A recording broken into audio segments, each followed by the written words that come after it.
While researching for this video, I ran into this super interesting story.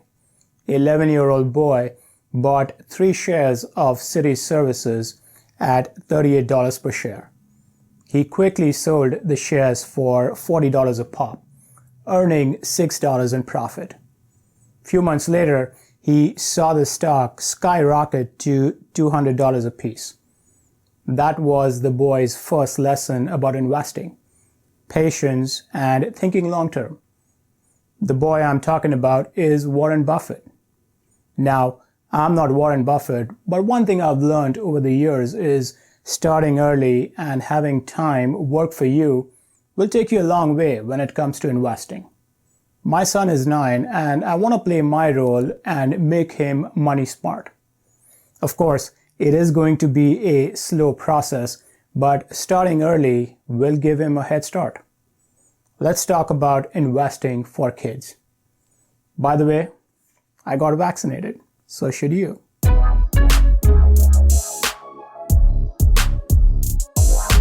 Hey guys, welcome to the channel where I share ideas to manage money and investments. In this video, I'll talk about some options and financial tools that we can use today for kids and help them secure their financial future.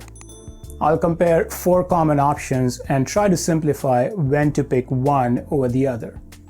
UGMA, UTMA, 529, Coverdell ESA, and Roth IRA for kids. Let's start with UGMA, UTMA accounts. These custodial accounts allow minors under the age of 18 to own an account, but the management responsibility is with the custodian, usually a parent or an appointed guardian. Minors in this case is the beneficiary. By the way, contribution can come from anyone: parents, grandparents, relatives, or friends. Contributions are with after-tax dollars. Reasons to do UGMA, UTMA.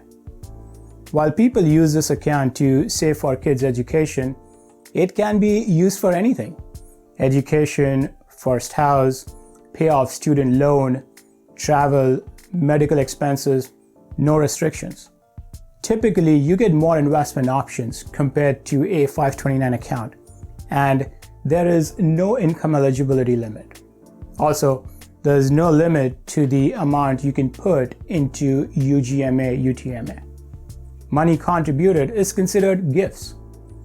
Gifts to an individual above $15,000 a year typically require a form to be completed with the IRS. But if you stay at or under $15K, you can take advantage of the gift tax exclusion. Let me explain. You can contribute or gift up to $15,000 as a single or $30,000 as a couple for 2021 without worrying about the IRS. Why is this important? It's complicated. It is this touchy relationship we have with the IRS. Federal gift and estate tax exemption stands at $11.7 million as of 2021, which means an individual can gift up to $11.7 million before triggering the gift tax. In addition, IRS allows you to give up to $15K per recipient annually, tax-free, without using up any of your $11.7 million exemption limit. This $15K can go towards a UGMA, UTMA account. As you do this year over year, giving away gifts has the potential to reduce estate taxes. Again, assuming your estate will be worth over $11.7 million or whatever the exemption is in the future. This is probably a separate video, but for now, understand such contributions can reduce your estate tax bill. Reasons not to do UGMA, UTMA. Once the money hits the account, it is considered a permanent gift to the child. They own it and control it once they become adults. In other words, you can't take back the money. It's irrevocable gift. Also, Once they get the control, beneficiaries can use the money for any purpose. Could be good or bad.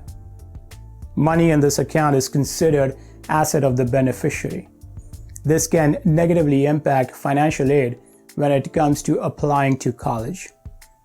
Federal financial aid formula FAFSA considers 20% of this money available to pay for college. These accounts offer limited to no tax benefits. Any contribution is with after-tax money. Only a portion of unearned income or income from investment is tax-free. For 2021, first $1,100 is tax-free. The next $1,100 is taxed at your kid's tax rate, which is usually pretty low. Any earnings over $2,200 is taxed at parents' tax rate. Finally, beneficiaries on a custodial account cannot be changed. Let's jump to 529 College Savings Plan.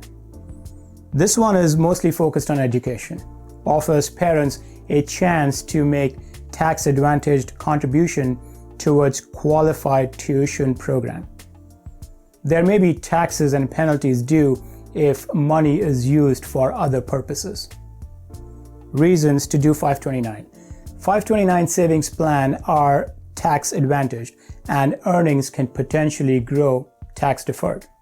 Qualified withdrawals are exempt from federal taxes. No capital gains, ordinary income tax, or Medicare. However, you do not get to deduct your contribution on your federal income tax return. Funds from a 529 plan can be used for tuition, fees, books, supplies, approved study equipment, and room for a full-time student at an accredited institution. Typically, a parent or a grandparent opens the account and names a child as the beneficiary. It is a state-sponsored plan, often in conjunction with a financial services company. You don't have to be a resident of a particular state to invest in its plan. The beneficiaries do not control the funds. You do, or the owner does. This is a big benefit because you can make sure that the money is used for its intended purpose. The same rule around gift tax and estate tax exemption apply here, but with a 529 plan, you could give away $75,000 per beneficiary in a single year and treat it as if you were giving that lump sum over a 5-year period. Meaning, instead of $15,000 per year, you can go $75,000 and still not count towards the $11.7 million exemption limit. Pretty sweet. Finally, a 529 account owner can change the beneficiary at any time without tax consequences if the new beneficiary is a member of the family. Reasons not to do 529. If you choose to withdraw money from a 529 account and use it for something other than its intended purpose, you will pay regular tax as well as a 10% penalty on the earnings. That is steep. You have to use it towards qualified expenses to get the most out of it. It does impact financial aid to some extent. The FAFSA formula considers a maximum of 5.6% of the money to be available for college. Definitely less compared to a custodial account. You will have to deal with limited investment options compared to other plans and will be stuck with choices offered by the financial company. Withdrawals can be made anytime, but only $10,000 per year can be applied towards qualified tuition expenses for elementary, middle, and high school, private or public. If you can manage some of these drawbacks, 529 is not a bad deal given that the qualified withdrawals are tax-free. Next, Coverdell ESA.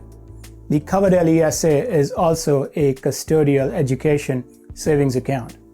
They have a $2,000 annual contribution limit.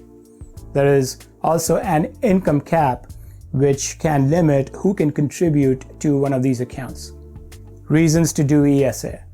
As with 529 plans, contributions are not deductible, but earnings in ESA are tax deferred, and withdrawals that are used for qualified education expenses are tax-free. In other words, you don't have to pay taxes on any of the growth of your original investment if the money is used for education. Non-qualified withdrawals will be taxed. ESA provides more investment flexibility than 529, and you don't have the 529's $10K tax-free withdrawal cap for qualified expenses. Finally, beneficiaries can be changed. Reasons not to do Coverdell ESA. The ESA limits contributions to $2,000. That might not cut it. The average cost of college in the United States is $35K per student per year. This cost has tripled in the last 20 years with an annual growth rate of 6.8%. The good news is your child can be a beneficiary of both 529 plan and an ESA account, and you can contribute to both in any given year. Then there is income restrictions. Account owners with adjusted gross income over 110K or 220K if filing jointly cannot contribute to ESA. The account must be liquidated at age 30. However, the beneficiary may roll over the full balance to a different ESA for another family member and avoid taxes and penalty. Hopefully, by 30, the beneficiary has used up the funds. Final option, Roth IRA for kids. If your kids are older and have earned income, maybe they are celebrities, you can help them open a custodial IRA. A Roth IRA in particular is ideal for kids. Here's why. The income contribution your kid makes to the account will grow tax-free. Huge deal. The initial contributions can be pulled out at any time. Yes, the contribution to a Roth IRA are made with after-tax money, but most kids have low annual earnings, which means their income tax rate will be low. It's actually pretty cool. Pay lowest tax possible and then let it grow tax-free forever. The investment earnings can be tapped in at retirement at the age of 59 and a half. There are exceptions to this rule. After the Roth IRA has been funded for 5 years, the beneficiary can take out up to $10,000 in earnings to buy a first home, tax and penalty free. Roth IRA earnings can be used for qualified education expenses like college tuition. Earnings distributed will be taxed as income, but there will be no penalty. Ideally, the goal is to sit on the account and allow it to accumulate a nice pot of cash over time. For kids with earned income, starting early can really help build a sizable account quickly. Like with every IRA account, there is a contribution limit, $6,000 a year for 2021, or the total earned income for the year, whichever is less. If a child makes $1,000 babysitting in 2021, he or she can contribute up to $1,000 to a Roth IRA. And you can do this on their behalf. Maybe you let the child keep the $1,000, but you fund the IRA with $1,000. There is no reason not to do Roth IRA. Age is not a barrier. The only requirement is income. Even a 6-month-old can have a Roth IRA.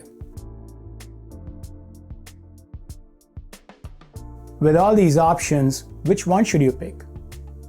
I think it really depends on what you're looking for. For most people, opening a 529 and a Roth IRA will make sense, and that's all you need. If the goal is education, the only choice, in my opinion, is 529. With tax benefits when used for qualified expenses and low impact on financial aid, 529 is a no-brainer. If the goal is to better manage your estate tax bill, only then is when I would consider a UGMA UTMA account. Once the money is in the account, you have also transferred any appreciation in the funds, helping you further manage your estate tax bill. The fact that there are no tax benefits and hits hard on potential financial aid, this is not a good choice if saving for education. Now, you can transfer from UGUT into 529, but that is a taxable event, meaning it will be considered a sell and your kid will owe income tax. To summarize, if you care about education and you are eyeing financial aid, do 529 only. If the goal is education, but you don't care about financial aid and you are worried about your estate tax bill, you could do both 529 and UGUT. 529 for education expenses, UGUT for everything else and managing your estate tax bill. ESA is fine, but with low contribution limits and income restrictions, it won't work for most of us. Finally, Roth IRA is a no-brainer once the child starts earning some income. It will help them start early with a retirement account, and as the money compounds over time, should teach them a thing or two about investing. I will share a few useful links below if you want to continue researching. Drop a like if this was helpful and subscribe for more money-related content. Thanks for watching. Until next time, peace.